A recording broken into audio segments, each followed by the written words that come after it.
ரோட்ல போனவருக்கு இப்படி ஒரு நிலைமையா? இருந்தவருக்கு நியாயம் கிடைச்சே ஆகணும்.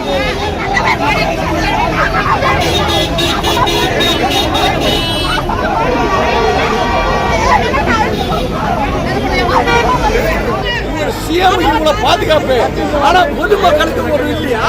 ஓட்டு போடுறது நாங்க தான் ஓட்டு போடுவோம் உங்களுக்கு. ஆனா எங்களுக்கு பாதுகாப்பு இல்லையே, எங்களுக்கு பாதுகாப்பு இல்ல. என்ன பண்ண போறீங்க?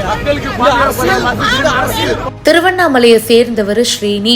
வடக்கு மண்டல திமுக இளைஞரணி சார்பில் திருவண்ணாமலையில மாநாடு நடந்துச்சு. இந்த கூட்டத்துக்கு போன திமுகவினர் சென்ற வாகனம் மோதி 200 மீட்டர் தூரத்துக்கு இழுத்து சென்று இவர் சம்பவ இடத்திலேயே இறந்து போனதா கூறப்படுது. பரிதாபமா இறந்து போன அவருக்காக உறவினர்கள் சாலை மறியல் போராட்டத்துல ஈடுபட்டாங்க.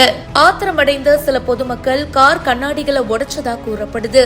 இந்த மாநாட்டுக்காக பல பேர் வந்திருந்தாங்க. 100க்கும் மேற்பட்ட கார்கள்ல திமுகவினர் போயிருக்காங்க.